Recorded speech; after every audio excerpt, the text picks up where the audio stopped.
Ja, en lep dober dan vsem skupaj. No, danes, kad ste videli na vabilu, bova midva predstavila tale projekt Bukovšca. Sicer ta stvar ima že kar malo dolgo brado, in sicer zgodba se začena leta 2011, ko so bila ta izkopavanja, ampak skoplje se razmeroma hiter, ker je tudi treba. Problem je pa pol obdelava najdišča naprej, kar pa ni enostavna stvar, sploh če si edini arheolog v muzeju, te najdiščni arhivi to zdaj skozi prihaja in se te videla, samo ta najdišče ima čez 22,000 predmetov, tako da to ni malo. Tako da gremo zdaj malo pogledati. V glavnem, jaz bom zdaj prvi predstavil malo lokacijo najdišča. V glavnem, kje sploh je ta Bukovšca. Kot smo rekli, leta 2011 so bile tukaj arheološke raziskave in sicer to je bilo na območju predvidene gradnje stanovanjske hiše, to je bila Bukovšca 17, ki leži na nesrečo lastnikov, na registriranem območju kulturne dediščine. Kaj to pomeni? Da je treba prej narediti predhodne arheološke raziskave, da se parcela sprosti in da se lahko pol tam zida. Zdaj takle zgleda, če si pogledate, tole je v bistvu, tlele vidite odtisa, se vidi Sevška pa Polanska dolina, tamle gor. V glavnem tole, če si zdaj mečkim pogledamo, tole je pa zdaj tale vogal, vidite, med Železniki pa med Škofjo Loko, ta Bukovšca še spada pod občino Škofja Loka. Tukaj smo že malo bližje, ker najbolj diagnostična stvar je bil pa tale zaselek Laško. V glavnem, to so ta imena Laško pa Dunaj pa take stvari, to kaže na neko starejšo poselitev, in v takih primerih je treba biti pol majčkeno bolj previden pri vsakršnih posegih v zemljo. In to nekako je bilo tukaj zabeležen, saj posamezne najdbe, pa take, kar si jih je najdel, so kazale na neko antično poselitev. Z glavne gre to za kakšne take fibule, pa odlomki zapestnic, pa take stvari so znane. Sam tukaj je bila pol čist druga zgodba. Tole pa pol, tu so pa še parcela, tale cela, ki jo vidite tukaj spuščica označena, tle še malo približana, z rdečo obkrožena. V glavnem in pa pol še te druge parcelne številke in pa številke objektov. No, pa v glavnem sledilo delo na terenu, v glavnem vodstvo teh raziskav je izvajala Judita Luks iz Zavoda za varstvo kulturne dediščine območna enota Kranj. To je bilo pa ta prostor, ki smo videli, je bil pa predviden za zasebno stanovanjsko gradnjo. To izkopno območje je bilo veliko 210 metrov, približno se tle vidi, in je deloma poseglo vznožje vzpetine. Južni del je bil pa pol nekako na bolj izravnanem terenu. Se bomo zdaj videli, kako je to šlo postopno. Tukaj je na začetku stala tale bajta. V glavnem, to je bila ena šupa, ki so jo imeli namen podreti, da bojo tukaj naredili pa še en przitk oziroma še eno novo hišo. In seveda tega so se lotili strojno, logično, se pač bajto je bilo treba stran spraviti čim prej. In pa pol, se pravi, so tam nekako do globine 30-40 cm, so tudi ta humus, pa ta plast premešana, ki je v bistvu, ki je bil vrt, pa te stvari so tudi lepo lahko enostavno poradirali z buldožerjem. No, pol, ko so pa zadeli že mejhin nižje, so se pa že pokazali ta prve najdbe. Na ta način je pol pa šlo do odkritja tega najdišča. Takle so pa pol zgledala ta izkopavanja, in pa še tukaj še ena slika, to je pa zdaj ta hiša bila, ko so oni prej noč živela, tle so se pa pač odločili riskirati ta del, da ga bojo pač imeli za novo gradnjo. No, to so pa pol nekako stratigrafska sekvenca najdiša, v glavnem pod 4, imate plast humusa pa ruše, to je čist na vrh. Pa so bili novoveški parencetni vkopi nasutja, pa so bile plasti antropogenga nastanka, to je ta faza 2, in pa seveda pol kopali se je čisto do geološke osnove, se je hitro pokazala, ker pol, ko so bile te jame v bistvu spraznjene, pol ni bilo nič več. No, bilo je pa zelo veliko zanimanje, ne morete verjeti, koliko je prišli, pa so pa i prišel vrtec gor, pa so prišli posamezni razredi, osnovne šole, tako da je bilo skozi treba nekaj razlagati, koga se tukaj dela, vsi so debel gledali, ne, ker češ, koga se tukaj gor, neki grejo arheologija, ne, ker češ, ni glih kakšen Tutankamon, ne, pa kaj takega, ne, ampak v glavnem strašno zanimanje je bilo in je bilo treba pol tudi dol v šoli narediti ene predstavitve pa take stvari, ne, se pravim, ker jih je stvar precej zanimala. No, to sta pa še izkopovalke, tamle imate Judito in pa tale s klobukom. To je pa dr. Veronika Flaum, ta je pa zdaj tudi, je pa zaposlena v Gorinskem muzeju v Kranju. V glavnem, pejmo zdaj na najdbe. To so te famozne odpadne jame. Ne, to je ena, v glavnem, vidite, ne, kako se je pokazalo na začetku kosti živalske in pa odlomki keramika. Ne, tle se je videlo, da se nekaj dogaja. In pa je tle stvar naprej že spraznena. To je pa še ta druga odpadna jama. A ne, vidite tlele, ne? Tukaj si dobesedno videli, če si malo pogledal, kako so ti lonci skapsedla, ne? Ki jih je pa nekaj do konca speštala, ne? In to je velika škoda, ker so to prali, pa pakirali, vse skupaj premešala, ne? In to je bilo pa pol mission impossible, da za tele stvari še kaj sestavita, ne? V glavnem, kot smo rekli, odkrite sta bile dve vkopne jame, pol vkop za temelje objekta in pa skupine kamena, ki ne vemo čisto točno, kva predstavljajo, verjetno gre za ostanke nekih temeljev, nekega objekta ali nekih objektov, ne. V glavnem, tle je še enkrat malo zmočen, tole se lepš vidi, ne, spravim, to je keramika pa keramika, ne. No, to je pa cel šmorn, ne, to je pa ta kompozitni načrt, ki vam ne pove kaj dosta, ne, to so pač vse te stratigrafske enote in tralala in vse te stvari označene. To je pa fotoskica, ne, pa vidite te gruče teh kamnov, ne, ki pa tudi, to je toliko odstranjen, pa toliko, da ne pokaže več neke strukture, ne, kako je cela stvar izgledala. V glavnem, med najdbam prevladujejo velike količine odlomkov keramičnega posodja, vidite tukaj le gor, ne, zraven, kot smo rekli, so bile tudi živalske kosti, nekaj je bilo odlomkov stekla in pa seveda žeblji, ne, žeblji so neobhodno potrebni, ne, zmeraj in se zmeraj najdejo v takih le stvarih. Zdaj, keramično gradivo pripada loncem, skledam, krožnikom, pokrovkom, vidite tudi tukaj, ne, kar je sestavljenega. Pol so bili tudi deli grelnih teles, pečnice, ne, samo tega je razmeroma malo, pa nič ni ohranjenega, tako da bi bilo kaj več, ne. In pa svetilom, ne, in sicer lojenkam, to bomo videli pol v nadaljevanju. Zanimivo pa je, da niti ena posoda ni bila ohranjena v celoti, čist nič. No, tukaj imate tudi, da vidite tle del lojenka, ne, ta sprednji pa ta zadnji del. To smo sestavili, sem te videli, kako so izgledale te, bomo pokazali še te rekonstrukcije. Najbolj bega pa tale najdba, ne, tole.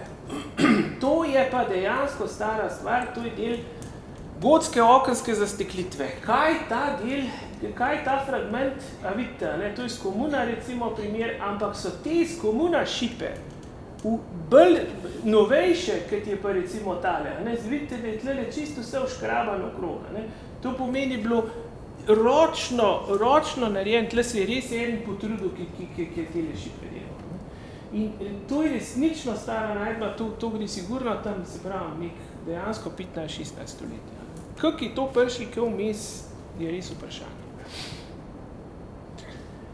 Zdaj, tukaj, če pogledate mejhna, ne, kaj med keramičnim gradivom, ne, prevladuje ta sivo-črna oziroma ognjična keramika, tu bo potem Mirjam več povedala, tega je 17.932 odlomkov, ne, in pa pol je tudi precej tele glazirane keramike, ne, 2867, medtem ko druge stvari so tako rekoč zanemarljive, ne. V glavnem ognjične keramike je največ. Zdaj, kako smo se pa mi tega na začetku lotila, ne, si pa lahko pogledate tukaj, ne. Vidite, kako je to izgledalo, to smo gor v arheološki zbirki, smo vse takole razstlali po tleh in smo se šli sestavljanje puzl. Ampak problem je, ker, ne, tukaj tole, en fragment, je lahko na drugem koncu z enim tukaj recimo gre skupaj ali pa nek drugje, ne. To je pa dobesedno nemogoče, tle mogo pa ne vem. A 3D poskenirati vse skupaj, vsak kos, pa dati v računalnik, če bom kaj sestavil sam, ne verjamem. A vidite, da so prišli še naključni obiskovalci, tle je bila Irma, ki pri nam delala in so se še oni poskusili pol v sestavljanju, pol Biljana, tudi prišla v glavnem. V BLM so prišli vsi, še celo naša Tjaša je prišla, ni sicer sestavljala, ampak saj sliko je naredila, to je živlika. Ja, ker se veste, vseh tohlih keramika ne zanima. V glavnem, to so pa pol te stvari. Prvo moramo pa, da ne bom pozabil, majčkrat povedati, če od kje sploh pride keramika. Ker keramika se kar ne pojavi, v bistvu se pojavi kar enkrat. In sicer v mlajši kameni dobi so se ljudje ustalili na področjih z rodovitno prstjo. In ob stalnih naseljih, začetkih živinoreja in poljedelstva, so se pojavili tudi prvi preprosti keramični izdelki iz žgane gline. Med drugim je bilo to prostoročno izdelano posodje, ki je blazno olajšalo pripravo in shranjevanje hrane. Prej tisti paleolitski lovci, nabiralci, ne vem, če so imeli eno župo, ne vem, kva, to niso mogli zboj nesti. Če sprejemo ti lonc, pa druga stvar, pa si nekak poklopil, pa si lahko tisto naprej nesel ali pa spravil za neki cajt. S tem, začetki teh keramike, s tem je glina vstopila v naš svet in postala človekov vsakdanji spremljevalec, tako rekoč od zibelke do groba, pa ne samo to, tudi v posmrtno življenje. Pol z razvojem peči za žganje in pa z uvedbo lončarskega vretena se je pa seveda ta tehnologija izdelave keramičnih izdelkov vse bolj izpopolnjevala. In ob inovativnosti proizvajalcev se je pol povečeval nabor keramičnih izdelkov, spretnost mojstrov pa se je odražala tudi v vse zahtevnejših načinih okraševanja. Tako da že v času antične Grčije, predvsem pa pol v rimskem obdobju, je vsestranska proizvodnja keramičnih izdelkov dosegla že tako rekoč industrijsko raven. In te velike delavnice so pol potrošnikom po vsem imperiju zagotavljale številne tipske in pa cenovno zelo ugodne izdelke. To je tako ala Ikea pohištvo, to si lahko pol tako rekoč vsak prvošil.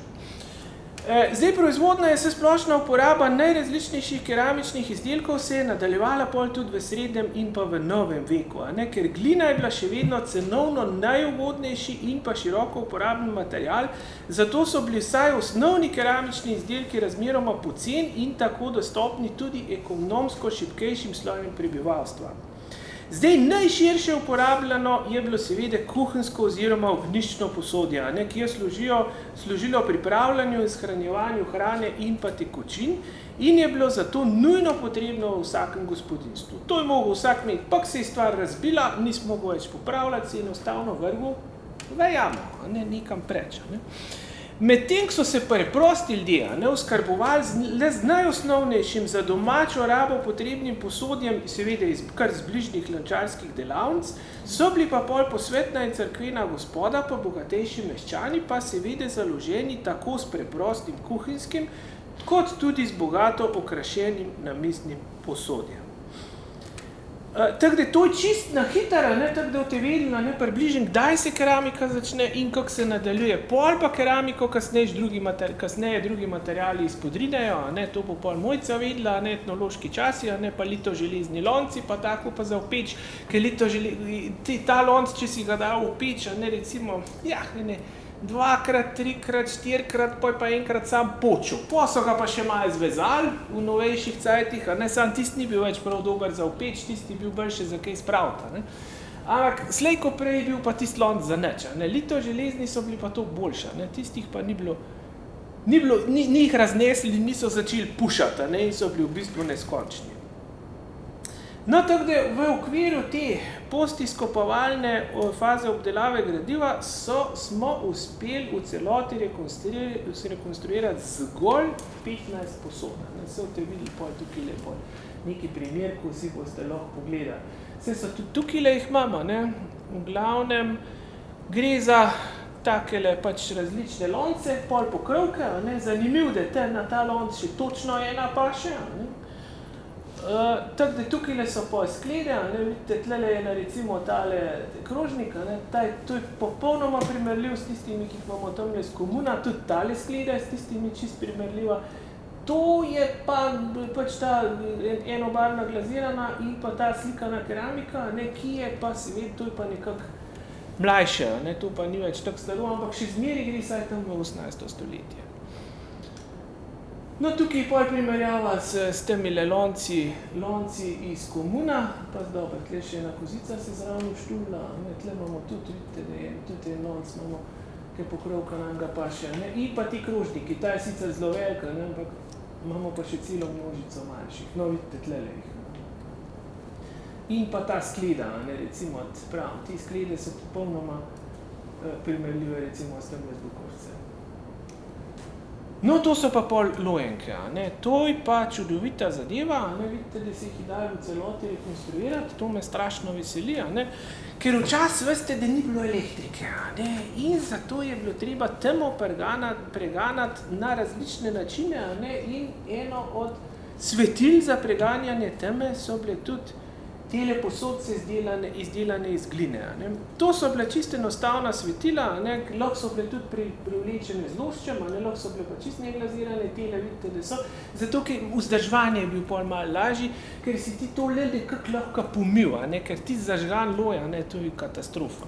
Če je bilo na neglaziranem, je bilo sploh obup. Kot ime že pove, uporabljale so živalsko maščobo oziroma loj za gorivo. Tle noter je prišel pol še en sten in ta stvar je gorela. Seveda tu ni, kadil se je, smrdelje, ke groza, in kakšne posebne svetlobe tudi ni dajal od sebe.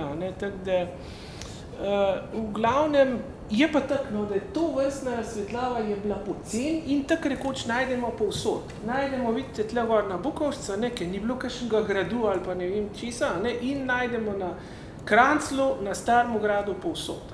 Tako da pač ta loj je bilo treba tudi na način pokuriti, preč ga niso metali. No, tukaj so pa pol primerja, a vidite tole, to je zelo zanimiva zadeva, tale je iz Krancla, in sicer to je kombinacija, lahko je svečnik, tle daš svečo, ali pa recimo čist ista, to je tako rekoč ista oblika lojenke, kot smo jo prej videli. Sam ročaj je pač zdaj drugače izveden, lahko bi bil tak, kot je bil tukaj, ta je pa zdaj pač malo drugačen, zato ker ima tukaj možnost, da se na sred prpne, zaradi tega. No, tole je pol še ena taka skrancena, čist preprosta, vidite tukaj, ki tudi ta je mogla tudi goreta, ker ima nos užgana, in pa tale je bila pa najdena tukaj na Grabnu, nasprot Pepeta, in sicer takrat, ko smo sred ceste delali sonde, ki se je ugotavljali, do kje gre ta mestni jark. In smo pol ugotovili, da se nekje na sredini ceste se obrne navzgor, in je bila najdena tam čist na dnu, in tudi, se pravi, odlično ohranjena. Tam pa točno vemo, mislim točno vemo.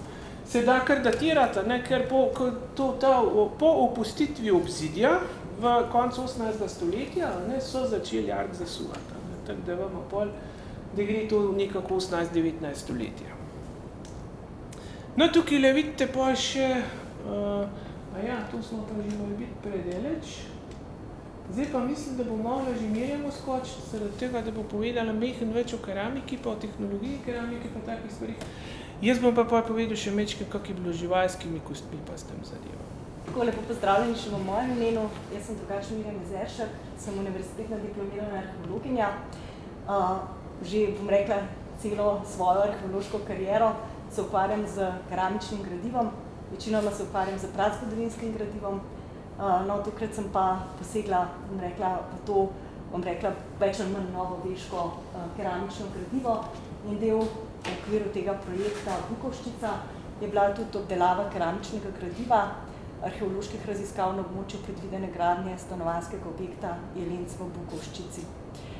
Zdaj med najdbami, kot je že Jože povedal, prevladujejo odlomki preprostega ognjiščnega keramičnega posolja, ki je bilo odkrito v različnih plasteh, skupaj tudi z ostalimi, sicer datacijsko neobčutljivim materialom.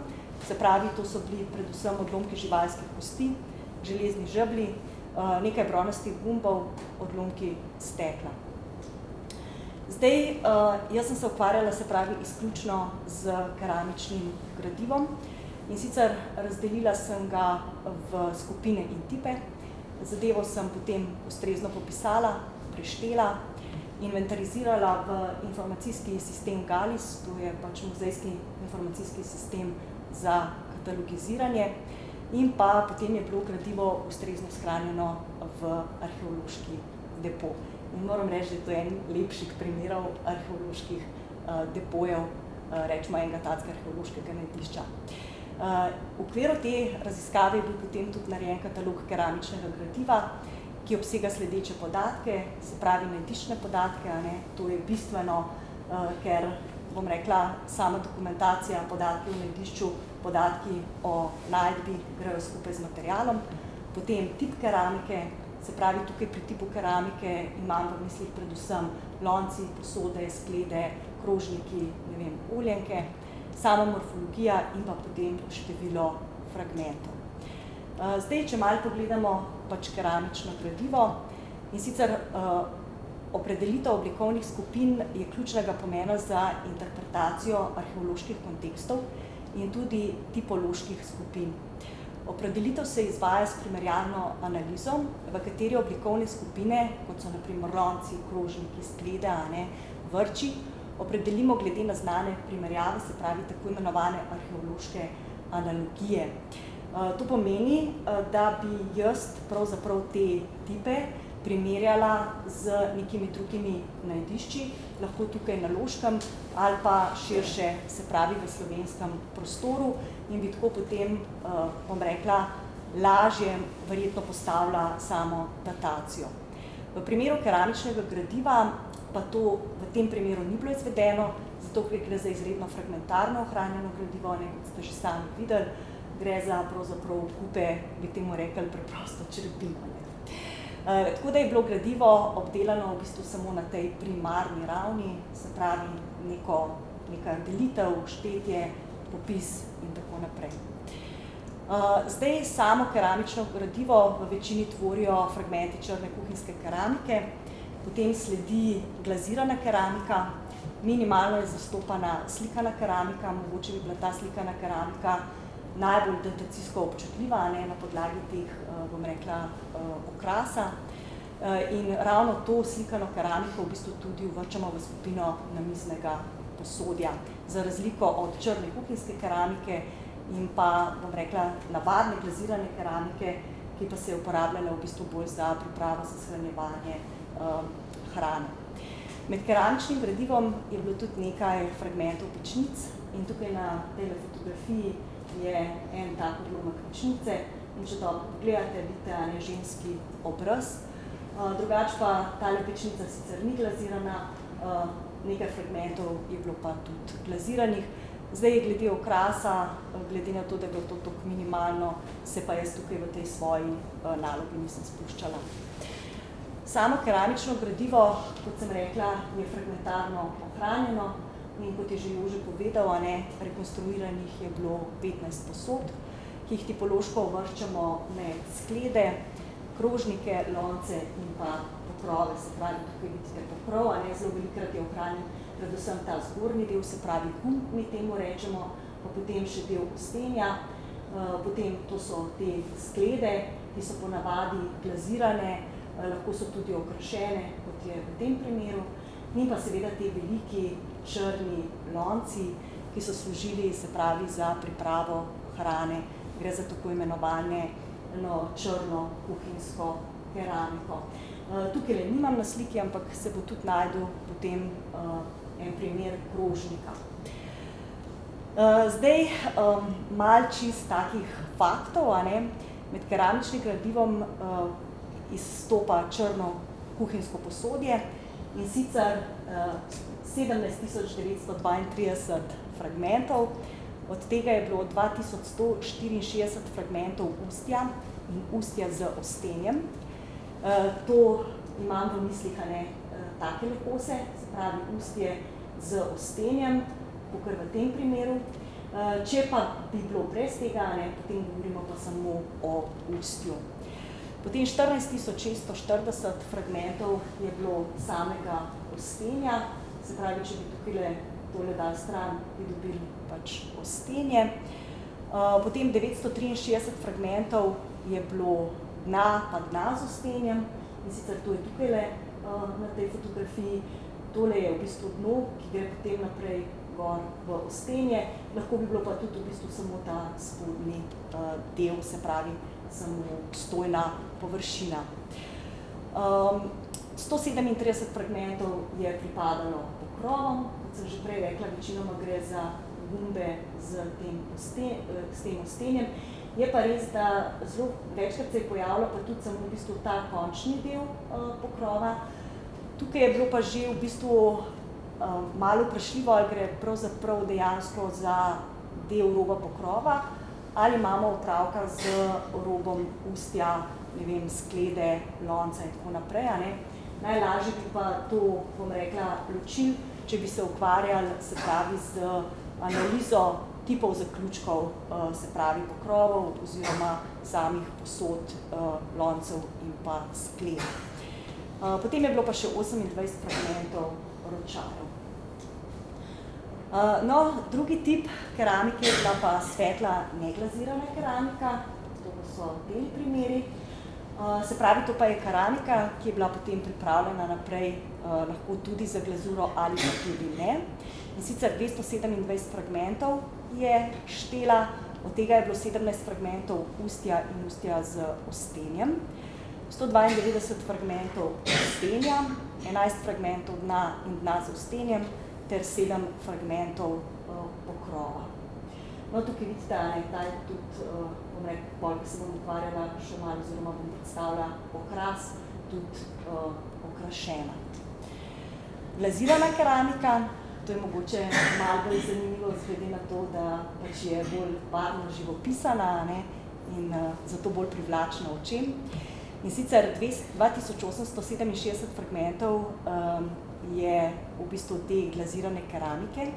Zastopana je pa različna barva glazure, in sicer zelena, rumena, rjava in pa potem tudi kombinacije lahko različnih glazur.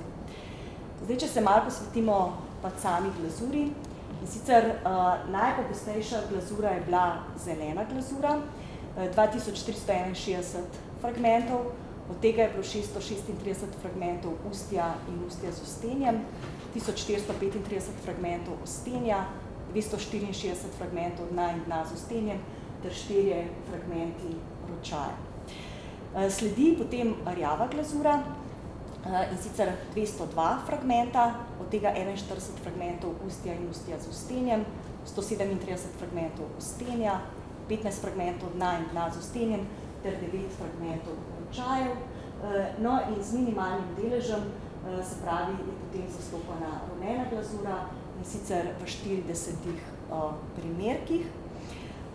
Prisotna pa, kot sem že rekla, je tudi glazirana keramika različnih barvnih kombinacij, in sicer pojavlja se v 14 primerih kombinacija glazure zelene, rjave in rumene, v 13 primerih zelena in rjava, največji delež je pripadal kombinaciji rumeno-rjave in pa zeleno-rumene, se pravi 49 popsov. Slikana keramika, kot sem že prej rekla, ta bi bila v bistvu na nek način najbolj zanimiva, predvsem zaradi okrasa, ki bi bil, bom rekla, tisti trigger za datiranje samega lončenega zbira. Je pa res, da tega slikanega posodja je bilo pravzaprav zelo malo, vidite samo 32 fragmentov in od tega je bilo 11 fragmentov ustja in ustja z ostenjem, 6 fragmentov ostenja in 6 fragmentov dna in dna z ostenjem. To je primer ene sklede, boste potem videli tudi tam, se pravi, tukaj se je dal zadevo dosti enostavno sestaviti skupaj, tudi če bi jo imeli na različnih koncih, tako kot je prej Jože rekel, bi nenazadnje zelo hitro to, bom rekla, povezali skupaj po okrasu. Se tudi dejansko je bila na različnih koncih. Tako. Ampak to se je pač dali in na ta način smo pa tudi videli, kako so stvari raztrešene po takih primerih. Ja, se pravi, te so zelo take, bom rekla, luštre. Potem pa še ostalo, 11 fragmentov je bilo bele emalirane keramike, in sicer 4 fragmenti ustja in ustja z ustenjem, ter 7 fragmentov ustenja, in pa 94 kosov glazirane keramike, kjer pa v bistvu glazura pravzaprav je bila ohranjena samo v sledovih. To pa pomeni, da se glazure barvno nekako ni dal določiti, ne, bilo nedoločljivo. Zdaj pa, če pogledamo še malo procentualno tole, kar smo zdajle šli čez, in sicer največji delež keramičnega gradiva predstavlja, se pravi, ta črna kuhinjska keramika, in sicer zastopana je z 84,91%, potem sledi glazirana keramika, se pravi s 13,57%, potem svetla neglazirana keramika z 1,07% in pa ta minimalni delež pripada pač tej slikani keramike z 0,15%. Tukaj se lepo vidi, da res prevladuje ta črna kuhinjska keramika, pravzaprav gre za posodje, ki je bilo generalno v uporabi pri vseh slojih prebivalstva, zato verjetno tudi tako velik procentualni delež, ker če pogledamo, prostor je bil ruralen takrat, se pravi, tam nimamo nobene, neke graščine, šlo je za v bistvu kmečko populacijo in gre to dejansko potem s tem dejansko povezati. In zato tudi tako majhen delež slikane keramike, ker nenazadnje slikana keramika je bila doma pri bogatem prebivalstvu, kmečko prebivalstvo tega na začetku definitivno pač ni posedovalo. Glazirana keramika, in sicer 84,77% pripada zeleni glazuri, 7,25% rjavi glazuri, potem pa kombinacija rumeno-rjave s 3,8%, zeleno-rumene za 1,75%, rumene za 1,43%, kombinacija zelena-rjava-rumena 0,50% in pa zelena-rjava 0,46%. In ja, ta zelena resnično v bistvu ta glazura izstopa. Zdaj, tudi če pogledate v bistvu predvsem ta novoveška keramika, mogoče Mojca tudi ti bolj poznaš, ogromno je tega zelenega glazurnega. No, tako. In to je dala ta vok, zeleni vok in je to zelena. Ja, tako da to je res, bom rekla, zelo pogosto. Potem pa sledi v bistvu ta rjava glazura, no. Zdaj pa mogoče čist en tak intermezzo, pri nas so značilne tudi te lončene peči, obarvane so večinoma isto z zeleno in pa rjavo to glazuro, se pravi, da gre tukaj potem, pač je bilo to na razpolago. Ja, mislim, da rjavo je niso oksidno. No, tako, se pravi, da je bilo to na razpolago in so to pač tudi uporabljali, čisto praktično. Zdaj pa še malo tipologija keramike. Zdaj narejenje v bistvu zadeva zelo na grobo na podlagi teh rekonstrukcij, ker, kot sem rekla, niti ena posoda ni bila ohranjena v celoti, tako da je zadeva pač narejena na podlagi teh fragmentov. Na podlagi grobega pregleda keramičnega gradiva in rekonstrukcije se da na splošno definirati posamezne tipe keramičnega posodja, in sicer lonec, pokrov, lonček z občajem, krožnik in pa skleda. Se pravi, te tipi so, bom rekla, splošno prevladujoči. Lahko, da bi se najdel še kakšen drug tip, ampak se pravim, tukaj bi se mogli bolj ukvarjati z, bom rekla, samo tipologiji usti in usti z ostenjem. Za bolj podrobno tipologijo posodja bi bila potrebna analiza tipov usti, usti ostenjev in potem v bistvu primerjava z drugimi srednjeveškimi in novoveškimi najdišči, ker bi omogočili, se pravi, tudi boljšo oziroma natančnejšo datacijo in pa tudi definiranje pač teh oblikovnih tipov. No, tukaj je malo fotografija, se pravi lonci, to je ta tipična črna, pa že spet pokrovi, krožnik, no, to je primer krožnika, prej je Jože kazal tudi krožnike iz komuna, tako da vidite, da gre pravzaprav za zelo podobne zadeve, kot tudi pri teh pokrovih. No, to so pa sklede, to je ta črna kuhinjska, tukaj sta pa dva primera, to je ta majhen lonček z značajem. To je sicer glazirano, ampak se ne uvršča v bistvu med namizno posodje, ker je bolj ta glazura, ki je notranja glazura, funkcionalnega značaja. No, tukaj pa ena skleda, kjer pa je en odlomek, kjer pa imamo, bom rekla, nek okras, geometrični okras, večinoma prevladuje geometrični rastlinski okras, tako da če bi bilo še malenkost več ohranjenega, ali pa tukaj imamo tudi en tak primer, pa se boste pa lahko pogledali, na podlagi teh pač okrasov, ki lahko potem tudi postavili bolj natančnejše datacije. Zdaj bi pa malo pogledali še tehnike okraševanja. Pojavljajo se na vseh, bom rekla, tipih lončenine. Črna kuhinjska keramika je okrašena s 3 različnimi tehnikami.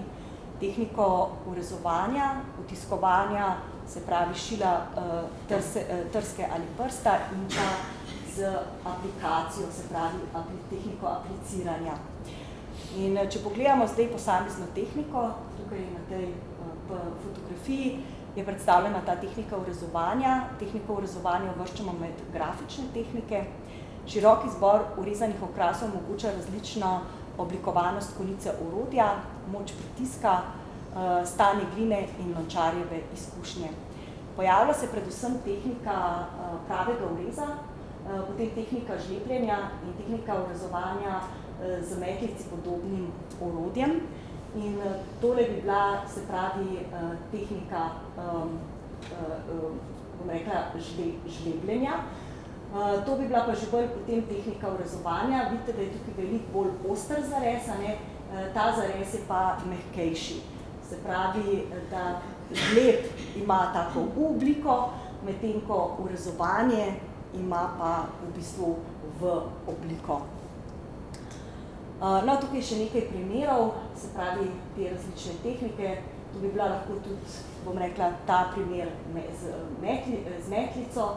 No, tale je zanimiv, ne vem, kako se vidi. Tukaj je v bistvu kar neka ptičja noga, kar neka taca. To se mi je zdelo tako en tak, bolj zanimivih primerov. Je bil pa eden in edini. Bi bilo pa pač vtisanje, tehnika vtiskovanja, zdaj pa ali je to dejansko posledica, da je nek ptič stopil gor, ali je to pač čisto naključje, pa težko rečem. Potem tehnika vtiskovanja posega v samo površino, kar se tudi tukaj lepo vidi. Orodje se vtisne v poltrdo glino, kjer pusti negativen motiv. Pojavlja se ponavadi odtis šila, lončarskega noža in pa odtis prsta. Se pravi, lončar je pravzaprav uporabil svoje orodje, ki ga je imel pri izdelavi, tudi potem za samo okraševanje. In vidite, noter je, bom rekla, lahko verjetno šilo ali pa lahko tudi konica lončarskega noža zelo lepo vtisnjena. In tukaj potem še nekaj takih primerov. No, tole je tako tudi zanimivo, je mogoče malo neobičajno. Zdaj, da bi šlo prav za okraševanje težko. Takele podobne zadeve srečamo bolj v bistvu pri prazgodovinski lončenini, tako da ne vem, ta kos je tudi malo izstopajoč. In pa potem še zadnja tehnika, se pravi tehnika apliciranja, je pa bolj tehnika, ki je vezana na neko praktičnost, se pravi bolj funkcionalne narave in je dekorativnost pravzaprav sekundarnega pomena. Aplicirano dekoracijo se pritrdi v poltrdem stanju na poltrdo površino predmeta, pojavlja se pa kot okras aplike rebra. In sicer v bistvu namen tega je bilo, da če ste vi, se pravi lončar je naredil rebro, ga gor apliciral in to rebro je potem lahko služilo v bistvu kot neke vrste ročaj. Se pravi nekaj, kar ste vi prijeli, če je bilo pa pač to tako bolj v tem smislu, kot sem prej pokazala, se pravi so bili pa tudi na nek način prstki, je bilo pa tudi ste lažje pač zagrabili. Točno to, se pravi čist praktičen namen. Tako. V bistvu lepota oziroma dekoracija gre v bistvu za praktičnostjo, ne? To je, bom rekla, bil osnovni namen. Tako. No, zdaj pa slikana keramika. Slikana keramika je žal zastopana pač v tem minimalnem deležu. Tehnika poslikave je uvrščena med samo estetsko najučinkovitejšo tehniko, ne? Vse je zelo lepo, kar je poslikano, a ne všečno. Večinoma gre za poslikavo na žgani neglazirani površini. Gre za tako imenovano podglazurno poslikavo. Najpogosteje se pojavlja floristična in pa geometrijska motivika.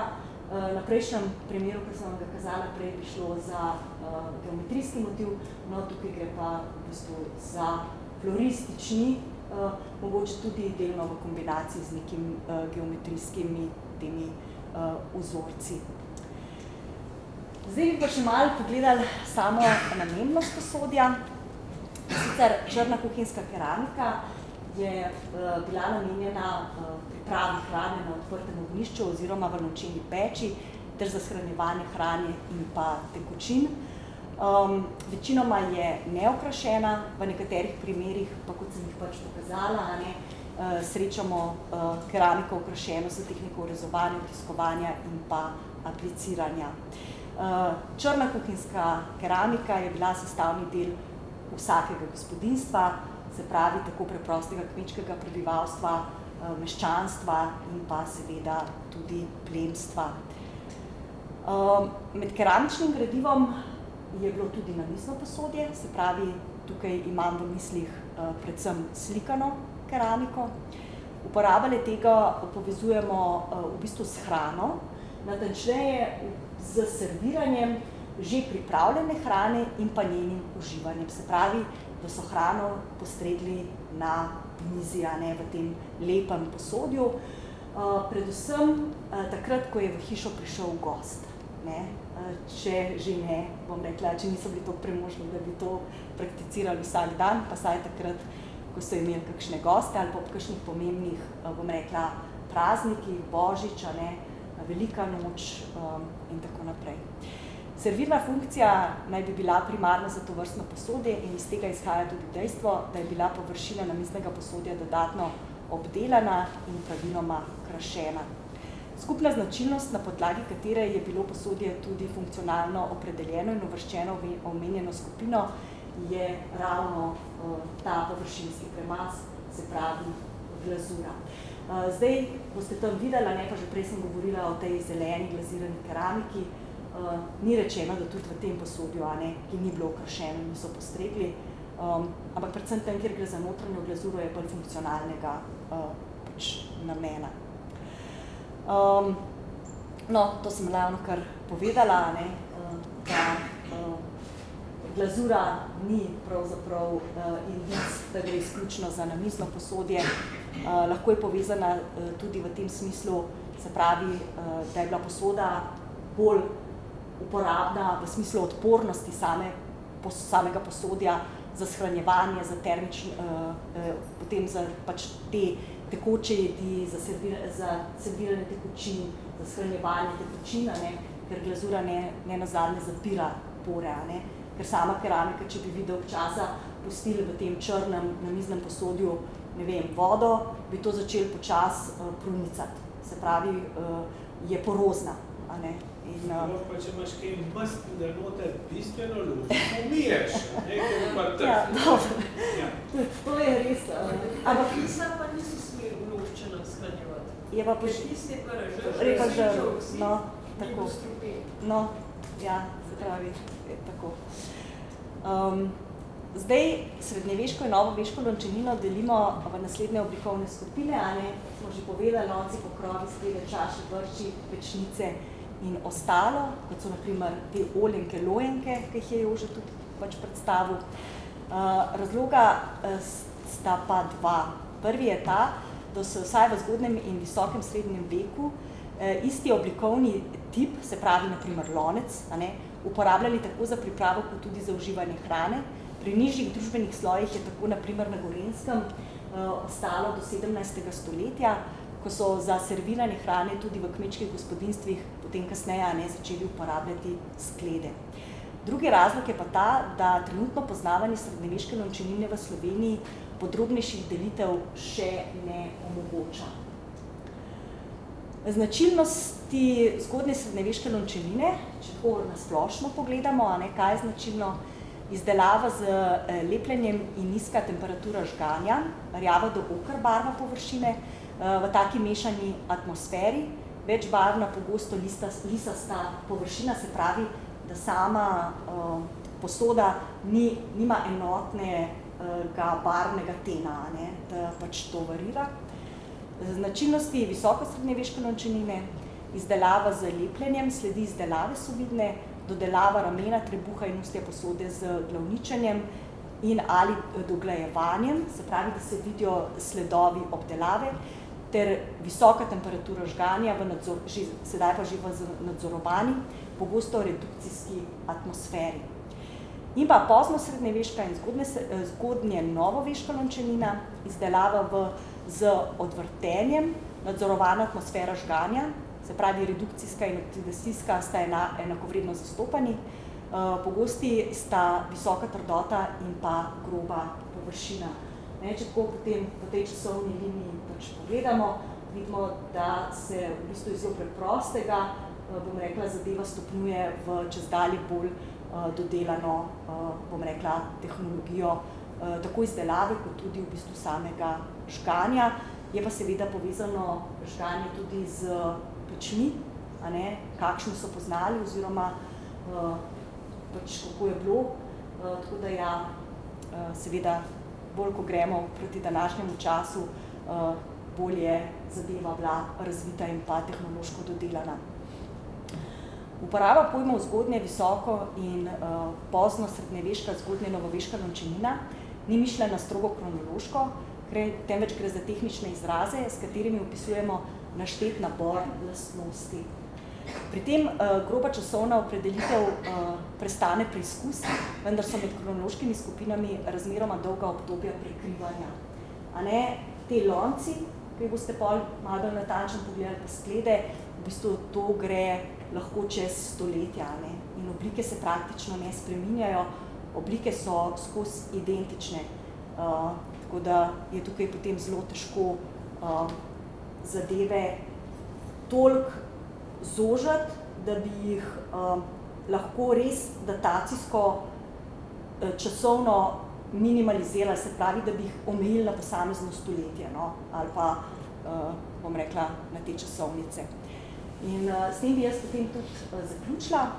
Keramično gradivo, ki izhaja pretežno iz obeh odpadnih jam, se ne da natančneje časovno opredeliti, saj gre za fond keramičnega gradiva, ki se je uporabljal skozi stoletja in nima nekih specifik, ki bi omogočale bolj natančno datiranje le-tega, kot zelo nasplošno v novi vek in moderno dobo, kar bi pomenilo, se pravi, čas od 17. pa do začetka 20. stoletja. To je bilo v bistvu možno samo na, bom rekla, podlagi te čist osnovne analize, ki je bila narejena. Dal bi se pa zadevo v bistvu še malo bolj razčleniti. Dal bi se določiti, se pravi, lončarske mase. V lončarskih masah bi definirali, se pravi, tipe sestavin znotraj lončarske mase, znotraj gline, tudi primesi. In potem, če je tam kakšen, bom rekla, glinokop, vir gline ali pa neko bližnje, bom rekla, da se ve, da je bila kakšna lončarska delavnica in ima neko tradicijo, bom rekla, nazaj, vsaj v 19. ali pa še v 18. stoletje, bi se dali potem tukaj vleči, rečemo, neke paralele, ali pa tudi povezovanje mas, se pravi, z drugimi lončarskimi masami iz drugih najdišč. Tukaj že spet govorimo o teh analogijah, se pravi, to je ena možnost. Druga možnost je pa, da bi se pač, mislim, da to tudi bo Polju že kasneje povedal, da je to ena od prihodnjih načrtov nadaljevanja tega projekta, se pravi, da bi se definirala ustja, z usteni, in da bi se te pač tipi samih oblik ustij bili izrisani, definirani in potem v bistvu zopet primerjani z bom rekla, usti z ostenji iz drugih arheoloških, srednjeveških in novoveških najdišč na Slovenskem, ali pa mogoče tudi širše, a ne. Zdaj ne nazadnje, tak tip lonca nimamo samo na Slovenskem, ampak v širšem evropskem prostoru in bi potem tukaj lahko v bistvu vlekli ven neke ožje datacije in pa tudi potem same pač tipe posodja. Tako, jaz sem svoj del zaključila, zdaj pa še Jože ima še en dodatek. Še en dodatek. Poleg keramike so bile pa zraven tudi živalske kosti, ne? In sicer teh živalskih kosti je bilo 2918. In sicer pri 2024 primerkih je bilo mogoče določiti vrsto in anatomski del kosti. Kot vidite, prevladujejo kosti goveda, kar je popolnoma pravilno, ne? Pol sledijo ostanki svinje, drobnice, kovce koze, a ne, v zelo majhnih količinah so pa zastopane lovne živali, kar tudi more biti, ne, zato ker loviti nisme vsak. Ne, v glavnem to, ne vem, če niso celo to posledice kakšnega krivolova celo ali pa kaj takega. Ne. Zdaj zanimivo je pa en podatek, pa vas bom vprašal, kaj mislite zakaj. Ne. Pri 863 primerkih kostnih ostankov se pa ni dalo določiti nič. Zakaj mislite?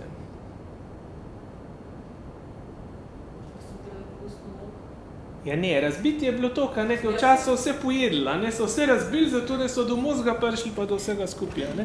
In točno, se pravim, tole čist točno kaže, ne, tvač, kako so kmetovali, ne, kaj so imeli v glavnem, ovce, koze, krave, prašiče, ne, in pa se pravim minimalno tehle lovskih ostankov. V glavnem, kot smo rekli, ne, zdaj, kaj vprašanje, ne, največje, ki se odpira tukaj je, zakaj se je ob eni stanovanjski hiši na Bukovšci gor, če bi rekli temu in the middle of the nowhere, nabral tak velik odpad tega keramičnega posodja. To je res, ne, ker če bi, to bi se mogli razmeroma skozi dolg čas nabirati, ne, ampak bolj bi mogli biti tudi, ne vem, tole je pa vse skupaj kaže na, bolj da je bilo na hitro odloženo, ne glih na ne vem koliko strašno dolgo obdobje, ne. V glavnem, bolj bi to povezvali lahko s kakšno preteklo obrtno dejavnostjo, ne, če bi bila recimo tukaj gor kakšna gostilna ob določenem obdobju ali pa kaj takega, ne, tisti bi lahko producirali recimo take količine, saj zato nimamo popolnoma nobenih dokazov, kjer ni bilo nič takega najdenega. Tako da zaenkrat je zelo težko odgovoriti, ne, kaj so počeli in odkot toliko tega, te robe, ne. No, kot smo rekli, Mirjam je že nastavila, ne, za delo v prihodnje, poskusili bomo zrisati tele tipe usti in pa te tipe usti primerjali, ne, sicer s komunom pa s Kranclom, pri komunu imamo tudi vprašanje, pa Starmogradom tudi, ne, pri Starmogradu, pa pri Kranclu, pa saj vemo približne začetke do stoletja, pa konc vemo tudi zelo natančno, ne, saj to vemo. Če tisto vmes je vprašljivo, ne, ampak saj to pa zelo natančno vemo. In če bomo to med seboj primerjali, jaz mislim, da se bomo videli, no, kaj bo pokazali, ampak jaz mislim, da bo stvar še zelo zanimiva in da nas čaka še ogromno dela. Tako da hvala lepa. V glavnem, to bi bilo vse, kar snema jaz zapovedati, drugače pa lepo vabljeni zdaj tukaj le bliži, da si boste lahko te stvari malo pogledali, pa tudi kaj pošlatali. Boste videli, recimo, ko smo rekli prej, da je trda ta keramika, pa ima primesi, ne, vsa srednjeveška keramika praska. To je taka na otipje, kot šmergl papira, ne. Če pobožate na uno antično keramiko, ljubi Bog, kak je lepo mehka, ne. Ker jaz sem imel en cajt delavnice za slepe. Ljubi Bog, kako slepimo pokazati, kakšna je keramika. Ja, moraš mu dati pošlatati, ne. In sem rekel, a čutite, kak boža. Ja, so delali, čutimo. Pa sem jim pa dal ti šmergli papir v roke, so delali, ja, kva pa je to? Ja, sem rekel, to je pa srednji veka, ne. In so si, na vtip si najbolj zapolneš. Tako da, pridite pa si poglejte. Zdaj je pridite.